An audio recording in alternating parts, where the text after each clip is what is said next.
this is Swipe, coming up on the show. We look at the tech guiding the blind. Check out these stretchy electronic plasters of the future. And with only a few days to go until Christmas, we've got festive fun in our games review. The London Underground can be confusing to navigate, even at the best of times. But imagine what it would be like if you were blind. Nearly 2 million people in the UK with sight loss have to deal with bustling places like this all the time. There is technology being developed to try and help make things a bit easier, which is why Chris has been taking a look at the products designed to make blind people feel a bit more independent. Bluetooth beacons that help guide visually impaired people are being trialled on London's Underground network. They connect to your smartphone and send audio directions through bone-conducting headphones. Accessible technology can almost eradicate disability. It can help people build their confidence and feel more empowered to achieve whatever they want to do in their lives. Whether it's visiting their friends or working or going out socially, it's really important. This isn't the only smartphone tech designed specifically for the blind and partially sighted. Blind Square uses information from other location apps to build a picture of the environment, while Be My Eyes uses live video chat to connect blind people to sighted volunteers who can describe their surroundings to them. And Oxford University researchers have created augmented reality glasses designed to help blind people see. The product uses a 3D camera to make the most of their remaining vision by highlighting nearby objects. When we caught up with the creators last year, it was still in early development, but now they hope they have something that can offer a more practical experience. We've been working on this for about 4 years, and this is the version that we're using this year for take-home trials. So we'll be loaning them out to people to see what it's actually like in their life. So rather than just being in a lab where you can control everything, we really want to know what it's like if you take them to a train station, for instance. Some inventors are putting their resources into preventing blindness altogether. Peak is an app that will allow you to conduct eye tests with a smartphone. It uses a lens adapter and piggybacks off the phone's camera technology. We've developed our technology really to target avoidable blindness, and at the moment the biggest problem areas are really in sub-Saharan Africa, where 80% of people who are currently blind are blind through diseases that are either curable or preventable. There's certainly a lot of products being worked on to improve the lives of the blind. But with much of this technology in trial or development phase, it still might be a while before it's more widely used. Chris Creegan, Sky News. Now, while we're at this London tube station, we thought we'd put Wayfinder, which you saw in Chris's piece there, to the test. Our colleague Sean Dilley is registered blind, having lost all functional vision nearly 20 years ago. Vision is the dominant sense, and it's responsible for up to 85% of what the human brain takes in and learns to take that sense away. And the sorts of conditions in this tube station present rather a few challenges. But now one possible answer is, according to the creators of Wayfinder, an indoor sat-nav system. Georges Menenas, how does it work? Yeah, so what we are doing here is we are investigating a system that empowers vision impaired people to travel independently in public transport. And using the phone and this is going to get me to the platform, right? Yeah, so... All right, let's give it a go. Right, let's do it. Turn right and walk forward to the gates. So it's telling me now that the gates are in front of us, and importantly, as a guide dog user, it's telling me that the wide gate is on the left. And that's incredibly important, because up he goes, indicating a way. Good lad, will reward the dog. It's got me to the gate. So, I mean, what happens? So when I walk forward, how does it know to tell me where I am? So the beacons that are placed around the station, they communicate with the smartphone app.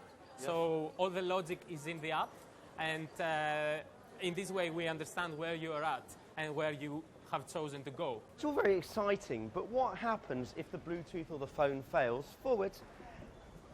And there I am in a station like this one that I don't know. Am I stranded? So you are right. Bluetooth beacons technology is quite a new technology, emerging one, and this entails a lot of risks. So the Bluetooth signals can be easily absorbed by the body mass, so in a busy station like this. And we took this into account, so the placement of the beacons around the station accommodates and tries to mitigate the risk of interference or missing an instruction. Keep walking forward. Is there a danger that people could become too reliant on this technology? Well, first of all, there is no plan at all to replace your primary mobility aid, such as the guide dog or the white cane. This technology, all it does is augments your experience and gives you instructions that in unfamiliar places that otherwise you wouldn't be able to navigate. Turn left. So it's telling me to turn left onto the platforms. It's telling me end of navigation because at the moment this is in the trial phase. Yes. I suppose you've got to consolidate the data that you've got. How have the other trialists found it? So for the last 3 weeks, we are doing what we call user testing every day. So what we do is we invite vision impaired people in the station to try out and give us their feedback.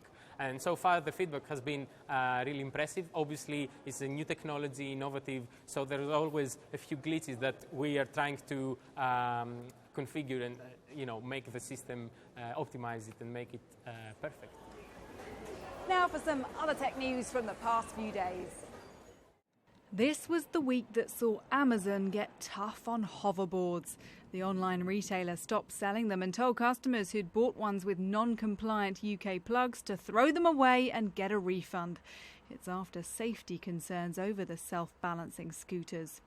Some imports were recently found to have faulty parts that could catch fire or explode.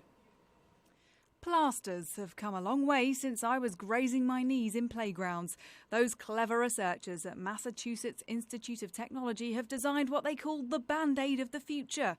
It's made of a sticky, stretchy hydrogel with electronics bonded to it. The dressing can release medicine into the skin and monitor body temperature. Now, we're always being told to drink more water, so here's a way to make sure you never forget. The creators behind this smart bottle say it can work out your body's hydration needs and remind you when to drink more. Seed, as it's called, can also warn you if your water's going stale. The project's currently crowdfunding on Indiegogo. This week also saw the UK launch of Twitter Moments. That's what the new lightning bolt symbol is on your app. It's a feature that groups together some of the top posts on a story or trend so you can see them in one place. Sky News was one of the official launch partners. Now, with a week to go before Christmas, it's time we had a look at some snow-filled video games, even if we don't get a white Christmas here in London. Here's Gavin. SSX was originally a launch game for the PS2, but it was rebooted in 2012 for PlayStation 3 and Xbox 360.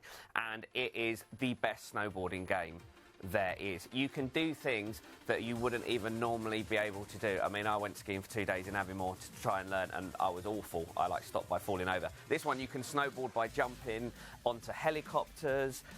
You can all do it with an amazing soundtrack. There are mixes live as you go through. It's kind of like having Annie Mac on your shoulder. And the moves are incredible. They're sort of like more moves than Pickford's during like a housing boom. There's a lot of anticipation for this game because the original one was in 2000. EA Sports Big, it was one of their first game with extreme sports. And, 12 years later, it did literally live up to expectation and blew everyone away with what it could do. Lost Planet 3 came out in 2013 on PC, PS3 and Xbox 360, and it is actually a prequel to the previous 2 games. This is a shooter game, and I'm going to be honest, there are better shooter games out there. Everyone agrees with that. But the great thing about the third game is the narrative arc, because you actually go back to find out how the hero came on the planet EDN3 and how he had to take on his mission. The thing with this, as I've already said, is it's not a very good shooter, but the story does drive it through. The hero is called Phil, which is a very unlikely hero because he sounds like someone who should work on your IT support desk, not the man who needs to come up with a way to solve Earth's energy problem. So this is our oldest game. It's from 2009. It's Mario and Sonic at the Winter Olympics. Now, if you told 12-year-old Gavin that Mario and Sonic would be in a game together, I would not have believed it. But as we know, this has happened over recent years. Sega made this game, Nintendo published it, and this was actually the third game they were in together. Now, I could have picked the game from 2014, but I've picked this one, the one from the 2010 Vancouver Games, because of the Wii Fit board. Do you remember that? I have still got mine and I'm finding it impossible to sell on eBay. But it's great because you can use it for your snowboarding and lots of other rounds. And it was kind of like the first fun game you could use this for.